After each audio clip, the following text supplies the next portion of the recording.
누가복음 17장 11절부터 19절 말씀까지 제가 봉독을 해드리도록 하겠습니다. 예수께서 예루살렘으로 가실 때 사마리아와 갈릴리 사이로 지나가시다가 한 마을에 들어가시니 나병 환자 10명이 예수를 만나 멀리 서서 소리를 높여 이르되 예수 선생님이여 우리를 불쌍히 여기소서 하거늘 보시고 이르시되 가서 제사장들에게 너희 몸을 보이라 하셨더니 그들이 가다가 깨끗함을 받은지라 그 중에 한 사람이 자기가 나은 것을 보고 큰 소리로 하나님께 영광을 돌리며 돌아와 예수의 발 아래 엎드려 감사하니 그는 사마리아 사람이라. 예수께서 대답하여 이르시되 10사람이 다 깨끗함을 받지 아니하였느냐? 그 9은 어디 있느냐? 이 이방인 외에는 하나님께 영광을 돌리러 돌아온 자가 없느냐 하시고 그에게 이르시되 일어나 가라 내 믿음이 너를 구원하였느니라 하시더라. 아멘. 할렐루야. 여러분들이 분수령이라고 하는 말이 있습니다. 결정적인 어떤 전환점이나 결정적인 순간을 우리가 비유할 때에 그 분수령을 맞았다라고 그렇게 표현하기도 합니다. 자, 지리학적으로는 물이 갈라져서 흐르는 경계라고 우리가 이야기할 수가 있겠죠. 자, 분수령을 사이에 두고 이제 오른쪽으로 물이 떨어지게 되면은 이제 두만강으로, 또 왼쪽으로 물이 떨어지게 되면은 이제 압록강으로, 자, 서해 바다로 또 동해 바다로 이렇게 이제 나누어지게 됩니다. 그것이 우리가 분수령이라고 이야기할 수 있겠죠. 어쩌면 오늘 이 시간 우리가 드리는 이 예배가 우리의 인생에 분수령이 될 수 있기를 주의 이름으로 축원합니다. 예배를 통해서 우리의 삶이 어떤 결정적인 어떤 전환점이 될 수 있다면 바로 그것이 인생의 분수령이 아닐까요? 그렇죠? 자, 어떤 분은 이르기를 교인과 그리스도인의 차이점에 대해서 그렇게 표현하더라고요. 같은 문제를 겪게 될 것이고 문제는 문제 해결 이후에 자, 교인들은 다시 옛 생활로 돌아가 버립니다. 그러나 그리스도인들은 바로 하나님께 영광을 돌리고 하나님께 감사하고 오직 주님만을 섬기며 헌신하는 변화된 삶을 살아가는 사람이 그리스도인이라고 이야기를 합니다. 자, 오늘 우리가 읽은 본 말씀은 설명이 필요 없을 만큼 분명하고 아름다운 이야기입니다. 자, 예수께서 예루살렘으로 마지막 여행을 위해서 사마리아와 갈릴리 사이를 지나가게 됩니다. 자, 한 촌에 이르게 되었을 때에 10명의 나병 환자들이 예수를 보고 멀리 서서 소리를 높여 부르짖습니다. 우리를 불쌍히 여기소서. 자, 나병 환자가 10명이 모여있던 곳으로 봐서 아마 예수께서 지나시는 이 마을 어디에 나병 환자들이 모여 사는 나환자촌이 있지 않았을까? 자, 대부분의 나병 환자들은 자신의 병을 천형으로 여깁니다.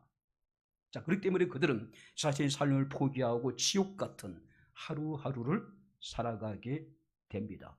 그런데 어쩌면은 이 10명의 나병 환자들은 그래도 자신의 삶을 포기하지 않았던 사람, 자, 내 병이 나을 것이라고 하는 희망을 가지고 하루하루를 살아갔던 그런 사람들이 아니었을까요? 자, 그렇기 때문에 그들은 예수께서 그곳을 지난다는 소문을 듣고 예수께 지나시는 그 길로 나와서 비록 가까이 가서 예수를 보지 못했지만 멀리 서서 바로 자신의 낫고자 하는 간절한 바람을 예수를 향해서 힘껏 소리치게 되는 모습을 우리가 보게 됩니다. 자, 예수께서는 그들을 불쌍히 여기시고 놀라운 말씀을 하셨습니다. 가서 제사장들에게 너희 몸을 보이라.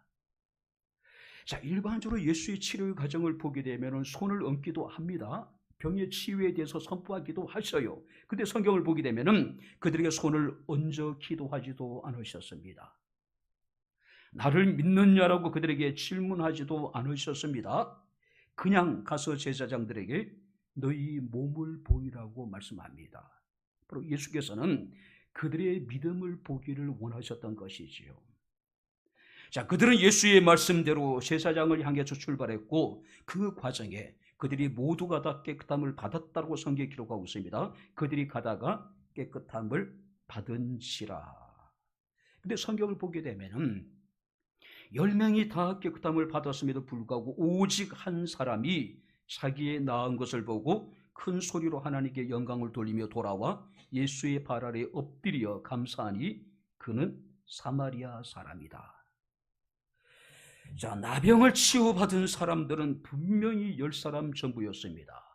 그런데 오직 한 사람만이 다시 돌아와 예수께 감사하고 큰 소리로 하나님께 영광을 돌렸는데 그가 사마리아 사람이었더라. 자, 근데 우리가 17절 말씀을 보니까 예수께서 굉장히 안타까운 심정으로 탄식하듯이 그에게 묻습니다. 10사람이 다 깨끗함을 받지 아니하였느냐? 9은 어디 있느냐? 하나님께 영광을 돌리러 온 자가 이 이방인 외에는 없느냐라고 지금 묻고 계십니다. 그리고 사마리아인에게 이르시기를 일어나 가라, 내 믿음이 너를 구원했다라고 말씀하십니다. 자, 예수께서 왜 10사람이 다 깨끗함을 받지 않았느냐고 물으셨을까요? 왜 그 9이 어디 있느냐고 물으셨을까요? 하나님께 영광을 돌리러 온 자가 없느냐라고 지금 묻고 계셨을까요? 어쩌면 예수의 바람은 어떤 것이었을까요? 10명이 다 예수께 돌아와 예수께 감사하며 하나님께 영광을 돌리기를 원하셨던 것이 아닐까요? 10명의 모든 그 나병 환자들이 바로 예수께 감사하고 하나님께 영광을 돌림으로 그들의 영혼이 구원을 받기를 원하셨던 것이 아니었을까요? 그렇기 때문에 예수께서는 안타까운 상황에 대해서 탄식하시면서 다 깨끗함을 받지 아니하였느냐? 9은 어디 있느냐? 하나님께 영광을 돌리러 온 자가 아무도 없느냐라고 지금 묻고 계신 겁니다. 달리 표현하면은요, 더 큰 은혜를 받으러 온 자가 없느냐? 이렇게 물으신 것이 아닐까요? 오늘은 추수감사 주일입니다. 우리가 비록 논밭에 가서 일을 위해서 곡식을 거둔 것은 아니지만은 우리가 한 해를 돌아보면서 우리에게 베푸신 하나님의 은혜와 사랑에 대한 감사하는 시간을 갖기를 원합니다. 오늘 하나님은 우리가 더 큰 은혜를 받기를 원하신 하나님입니다. 할렐루야. 근데 우리는 현재 은혜에 만족해버리는 거예요. 그리고 그 은혜조차도 감사하지 않는 겁니다. 그 은혜로 말미암아 하나님께 영광을 돌리지 않는다는 것이죠. 오늘 우리는 본 말씀을 통해서 누가 어떻게 더 큰 은혜를 받을 수 있었을까? 우리는 사마리아인을 통해서 함께 살펴보면서 이 시간 함께 은혜를 나누도록 하겠습니다. 자, 먼저 15절 말씀을 우리 다시 한번 같이 읽겠습니다. 그 중에 한 사람이 자기가 낳은 것을 보고 큰 소리로 하나님께 영광을 돌리며 돌아와. 자기가 낳은 것을 보았다. 어떤 의미일까요? 발견했다, 알았다, 이해했다는 이야기예요. 자, 여기서 한 병자는 자기 자신이 고침을 받았다는 것을 깨달았다는 겁니다. 발견했다는 거예요. 알았다는 겁니다. 이해를 했다는 것이죠. 아무리 큰 은혜를 받고 아무리 우리가 하나님께 큰 복을 받았다 하더라도 깨닫지 못한 사람은 결코 감사할 수 없어요. 어쩌면 이 사마리아인은 자신이 유대인이 아니었기 때문에 자신이 나병을 고침을 받을 것이라고는 생각하지도 않지 않았을까요? 그죠? 아마 기대하지도 않았을 거예요.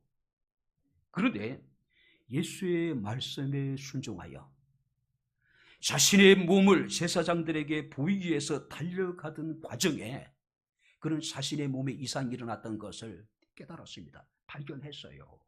이해를 했다는 이야기죠. 오늘 감사를 한 사람은 다른 사람이 깨닫지 못했던 귀한 사실을 발견했다라고 하는 사실이에요. 10명이 다 고침을 받았습니다. 10명이 다 똑같은 은혜를 받았어요.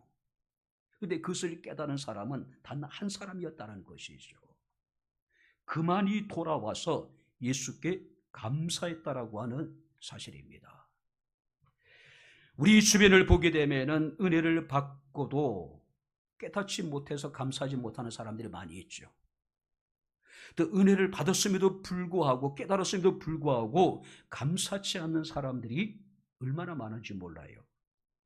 그래서 사도 바울은 로마서 1장 21절에 이르기를 하나님을 알되 하나님을 영화롭게도 아니하며 감사하지도 아니하고 오히려 그 생각이 흠하여지며 미련한 마음이 오도졌다라고 이야기하고 있습니다. 하나님의 은혜를 깨달을 때만이, 하나님의 은혜를 우리가 이해할 때만이 감사할 수가 있다라고 하는 사실이에요. 흔히 그런 얘기를 하잖아요. 생각하는 것과 감사하는 것의 단어의 어원은 뿌리가 같다라고 이야기하잖아요. 그죠? 생각하면 생각할수록 하나님의 은혜가 크고, 생각하면 생각할수록 하나님께 감사가 더 많이 되어지는 것. 그런데 어떤 사람은 생각하면 생각할수록 열받는 사람이 있어요. 생각하면 생각할수록 하나님의 은혜가 생각되기보다는 자신이 하나님께 구하여 얻지 못한 것 때문에 불평하고 원망하는 사람도 있단 말이에요.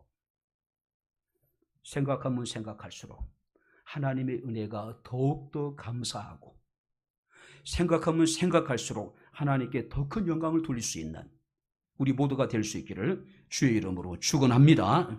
그래서 혹자는 우리가 찬송하기를 받은 복을 세어보라고 이야기하죠. 크신 복을 내가 알 것이다.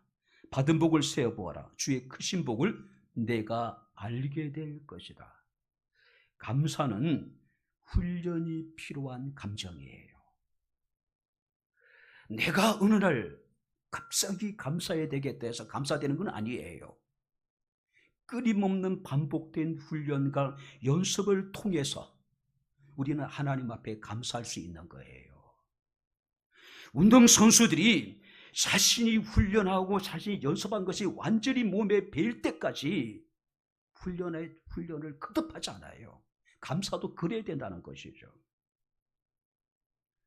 거듭된 훈련과 연습을 통해서 우리는 항상 기뻐할 수 있고, 우리는 쉬지 않고 기도할 수 있고, 범사에 감사할 수가 있는 겁니다. 사람은 두 가지 의식을 가지고 살아갑니다. 하나는 뭐냐면은 풍요의식이에요. 또 하나는 뭐냐면은 결핍의식입니다. 자, 풍요의식을 가진 사람은 범사에 감사합니다. 반면에 이 결핍의식을 가진 사람들은 늘 자신이 결핍을 인식을 하는 겁니다. 그래서 그들은 늘 불평하고 원망에 살아갈 수밖에 없는 거예요. 독일의 본헤퍼 목사는 이르기를 감사를 통해서 인생은 부요해진다. 할렐루야. 풍요의식을 느낀 자가 감사할 수 있고, 감사하는 자의 인생이 더욱더 하나님 앞에 부요할 수가 있다는 것이죠. 1885년 부활절 아침에 제물포를 통해서 조선에 들어와서 평생을 복음을 전했던 언더우드 선교사의 기도문을 여러분들이 소개하겠습니다. 그럴 수만 있다면 나는 더 큰 복을 바라지 않겠습니다. 설 수만 있다면 나는 더 큰 복을 바라지 않겠습니다. 들을 수만 있다면 나는 더 큰 복을 바라지 않겠습니다. 말할 수만 있다면 나는 더 큰 복을 바라지 않겠습니다. 볼 수만 있다면 나는 더 큰 복을 바라지 않겠습니다. 그리고 내가 살 수만 있다면 더 큰 복을 바라지 않겠습니다. 누군가는 걸을 수 있기를 위해서, 누군가는 설 수 있기를 위해서, 누군가는 들을 수 있기를 위해서, 누군가는 말할 수 있기를 위해서, 누군가는 볼 수만 있기를 위해서, 어떤 사람은 살 수만 있기를 위해서 기도하고 있잖아요. 그런데 주님, 놀랍게도 그 누군가가 간절히 바라고 있는 소원들은 저는 지금 다 이루며 살고 있습니다.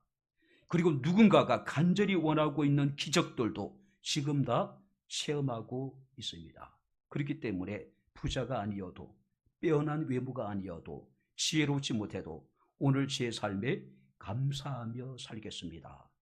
날마다 기적이 일어나는 하루하루를 감사하며 살겠습니다.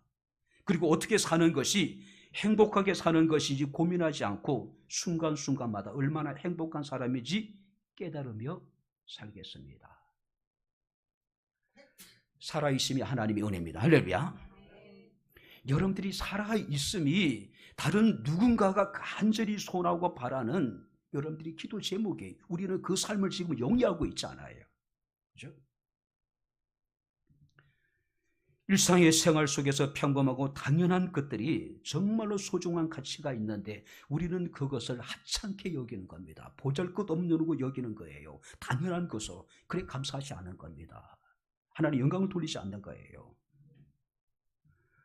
하나님의 더 큰 은혜를 받기를 원한다면 하나님 은혜를 생각하고 하나님 은혜를 깨닫고 하나님 은혜를 이해하고 감사할 수 있는 저와 여러분들의 삶이 될 수 있기를 주의 이름으로 축원합니다. 근데 그걸 깨닫지 못한 사람이 있었기 때문에 다 깨끗함을 받지 않았느냐, 아홉은 어디 있느냐, 하나님께 영광을 돌리러 온 자가 없느냐라고 묻고 계신 거예요. 더 큰 은혜를 받으러 온 자가 아무도 없느냐라고 탄식하고 계신 것이죠.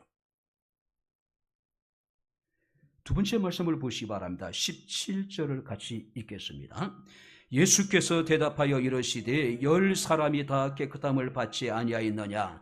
그 아홉은 어디 있느냐? 이 이방인 외에는 하나님께 영광을 돌리러 돌아온 자가 없느냐 하시고, 혹자는 그런 얘기하죠. 감사는 명사가 아니라 동사라고요. 자, 9명의 나병 환자들은 유대인입니다. 어쩌면 그들은 마음속으로 감사나 마음을 가졌는지 모르지만은 실제적인 행동을 통해서 감사한 사람은 오직 사마리아 사람 단 한 사람이었습니다. 진정한 감사는 무엇일까요? 오늘 성경 말씀을 보게 되면은 큰 소리로 하나님께 영광을 돌리고 다시 예수께로 돌아와 그 발 아래 엎드려 감사했대요. 예수께로 돌아오는 것이 진정한 감사입니다. 감사의 대상을 바로 알고 그 앞에 엎드리는 것이 진정한 감사라고 하는 사실이에요. 그래서 우리가 16절 말씀을 보게 되면 예수의 발 아래 엎드려 감사하니 그는 사마리아인이라. 자, 여기서 예수의 발 아래 엎드렸다라고 하는 것은 발 앞에 얼굴을 대고 엎드렸다. 이것은 존경과 경외심, 또 예수님의 하나님의 아들이심을 인정하는 거예요. 고백하는 겁니다. 특별히 여기서 엎드려 감사했다라고 하는 것은 유대인들이 하나님을 경배하는 행위로 우리가 이해를 하면은 되겠습니다. 오늘 감사할 줄 모르는 사람들은 늘 자기 중심적입니다. 자기 생각이 우선입니다. 자기 자신의 이익에 빠른 사람들입니다. 그런 사람들은 진정한 예배를 드릴 수가 없지요. 근데 오늘 성경 이 본문에 이 사마리아인은 예수께 돌아와 예수께 엎드려서 감사했다라고 말씀하고 있습니다. 예수께 경배했다는 이야기죠. 진정한 예배를 드렸다는 이야기죠. 그는 사마리아인이라 정통 유대인이 아니었어요. 자, 유대인들에게 있어서 개와 돼지나 창녀처럼 죄인처럼 취급되어졌음에도 불구하고 그는 주님의 은혜를 깨달았습니다. 그리고 돌아왔어요. 예수의 발 앞에 엎드려서 예수께 감사했다는 얘기입니다. 예수께 경배 드렸다는 이야기예요. 뿐만 아니라 18절 말씀을 보게 되면 우리 같이 읽겠습니다. 18절 같이 읽겠습니다. 이 이방인 외에는 하나님께 영광을 돌리러 돌아온 자가 없느냐 하시고, 오늘 본문이 주는 교훈은 치유가 아니라 감사예요. 자, 예수께서 10명의 나병 환자들을 치유한 것을 증거하기 위한 것이 아니라 치유를 받은 자들의 주님께 대한 감사하는 모습을 지금 그리고 있는 거예요. 10명의 환자가 고침을 받았습니다. 그런데 한 사람만이 예수 앞에 돌아와 엎드려 감사했습니다. 그는 사마리아인이었습니다. 성경이 이렇게 기록하고 있습니다. 큰 소리로 하나님께 영광을 돌렸다. 깨닫는 것이 중요합니다. 그리고 예수께 돌아와서 그 발 아래 엎드려 감사하며 그를 경배하는 것도 중요합니다. 그리고 성경 말씀을 보게 되면은 큰 소리로 그 하나님께 영광을 돌렸다. 큰 소리로. 그죠? 많은 사람들은 어렵고 힘들 때 큰 소리로 하나님을 부르짖습니다. 근데 상황이 나아지고 호전되어지게 되면은 마치 꿀먹은 벙어리처럼 하나님 앞에 잠잠한 사람들이 얼마나 많은지 몰라요. 우리는 어떨까요? 하나님이 불쌍히 여겨주기를 구하지만은 우리가 큰 소리로 하나님께 영광을 돌리지 못한 사람들이 얼마나 많은지 몰라요.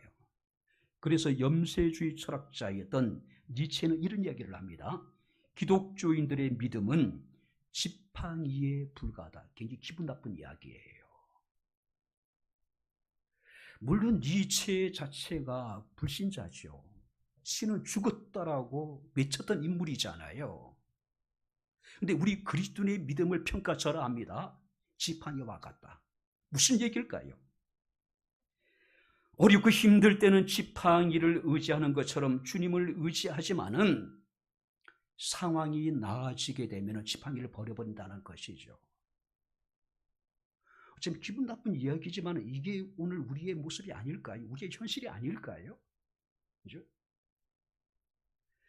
많은 사람들에게 예수 그리스도는 궁극적인 목적이 되어야 되는데 자신의 뜻을 이루는, 자신의 이익을 도모하는 과정에 있어서 수단이 되어져 버린 거예요. 도구가 되어져 버린 겁니다. 같은 목회자 입장에서 이런 이야기하는 것이 참 창피하긴 하지만은 예수 팔아 장사하는 사람들 많아요. 그렇지 않습니까? 예수 그리스도 자체가 우리의 믿음의 목적이 되어야 되고 우리의 삶의 최종적인 여러분들 목적이 되어야 되는데 우리가 예수를 도구로 삼는 겁니다. 예수를 수단으로 전락시켜버린 사람이에요. 그죠? 그리고 모든 영광은, 모든 유익한 것은 자신이 다 누리는 겁니다. 자신뿐만 아니라 자신의 자녀들에게 또 그 자녀들에게 대대손손 유산으로 물려주는 겁니다. 교인들의 땀과 눈물과 거룩한 헌신을 통해서 세워진 하나님의 거룩한 교회들이, 교회가 하는 여러 가지 사업들이 이게 오늘 우리의 모습이잖아요. 그죠? 여기서 우리는 이런 의구심이 생기기 시작합니다. 그렇다면 나머지 9명은 예수께 돌아 엎드려 왜 감사하지 않았던 것일까? 오늘 성경을 보게 되면 예수께서는 직접적으로 그들을 치유해 주었다는 이야기가 없어요. 예수께서 그들의 상처에 손을 얹고 기도해 주셨다는 이야기도 없습니다. 치유가 되어졌다고 예수께서는 선언하지도 않으셨어요. 단지 그들에게 이르기를 가서 제사장들에게 너희 몸을 보여라. 이게 전부예요. 마치 나만 장군이 스스로 생각하기를 내 생각에는 이스라엘 선지자가 내게 와서 나의 상처에 손을 얹고 안수해 주기를 기대했는데 엘리사 선지자가 이르기를 요단에 가서 7번 몸을 잠그라고 이야기를 하잖아요. 그러니까 굉장히 불쾌하게 여기는 겁니다. 아니 예수께서 직접 손을 대신 것도 아니고 그의 상처에 손을 얹으시고 기도해 주신 것도 아니고 치유를 선포하신 것도 아닙니다.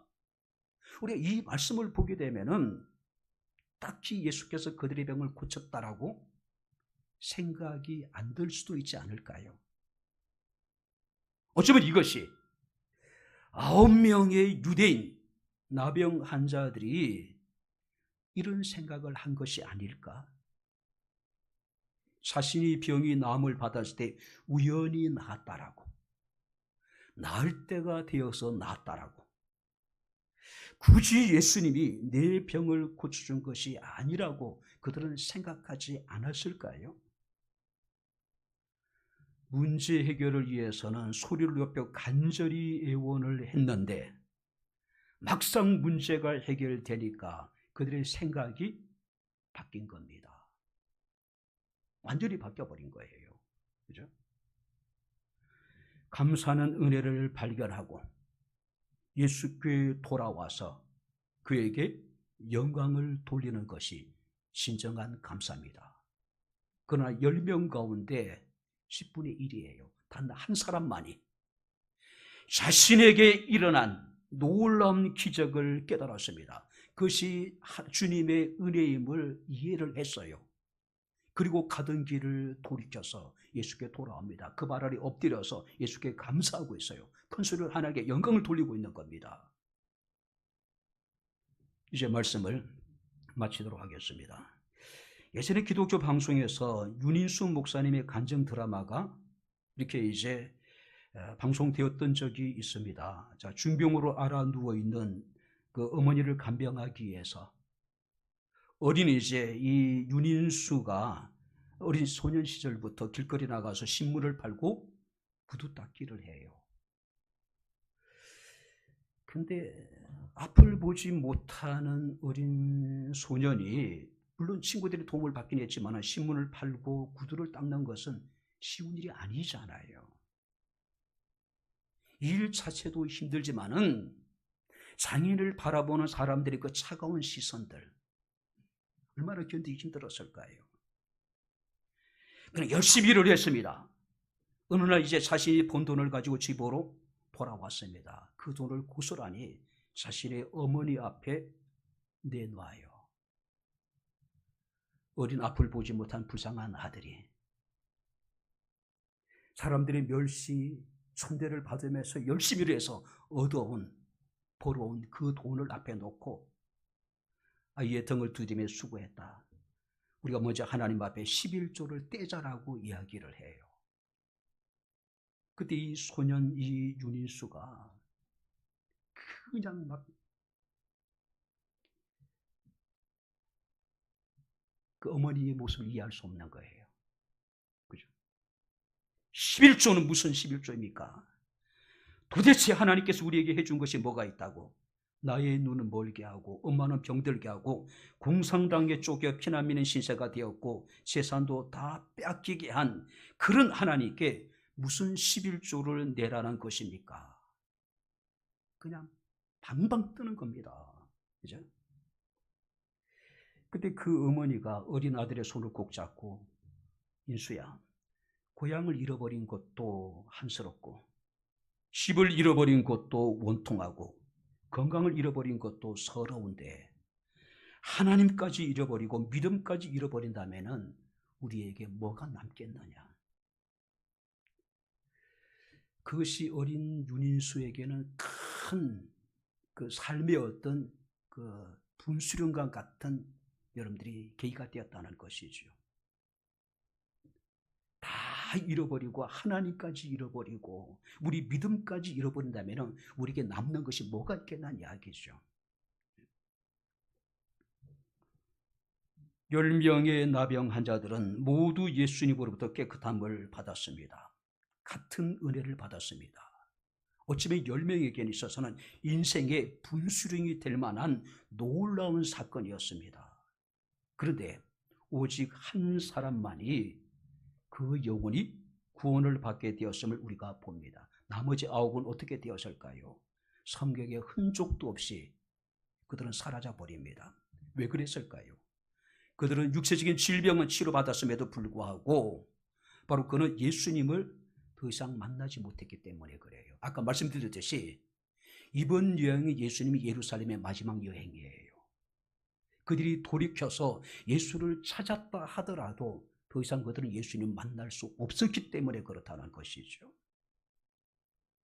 가서 내 믿음이 너를 구원하였느니라. 가라. 내 믿음이 너를 구원하느니라. 오늘은 추수감사주일입니다. 2024년 추수감사주일이 우리 인생의 분수령이 되었으면 좋겠어요. 우리 백향목교회의 분수령이 되었으면 좋겠습니다. 범사의 감사가 이는 그리스도 예수 안에서 너희를 향하신 하나님의 뜻이니라. 그러므로 네가 그리스도 예수를 주로 받았으니 그 안에서 행하되 그 안에 뿌리를 박으며 셈을 받아 교훈을 받은 대로 믿음에 굳게 서서 따라해 보시기 바랍니다. 감사함을 넘치게 하라. 넘치는 감사가 우리에게 함께 할 수 있기를 주의 이름으로 축원합니다. 기도하겠습니다. 주신 아버지 하나님, 우리 아버지 하나님의 은혜와 사랑을 진심으로 감사합니다. 2024년 추수감사주의를 맞이하며 우리 가운데 나타나신 하나님의 은혜를 생각하고 그 은혜를 우리가 깨닫고 그 은혜를 베푸신 주님께 나와 감사함으로 예배합니다. 하나님께 영광을 돌립니다. 오늘 이 예배가 우리 인생의 분수령이 되게 하시고 우리 백향목교회가 분수령이 되게 하옵소서. 오늘도 우리 가운데 함께 하신 주님을 찬양합니다. 주님 감사합니다. 예수님 이름으로 기도하옵나이다. 아멘.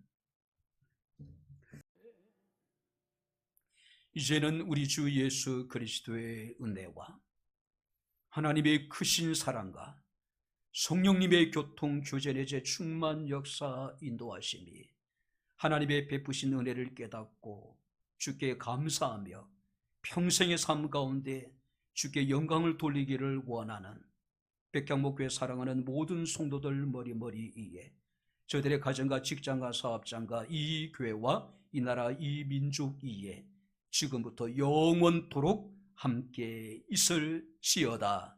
아멘.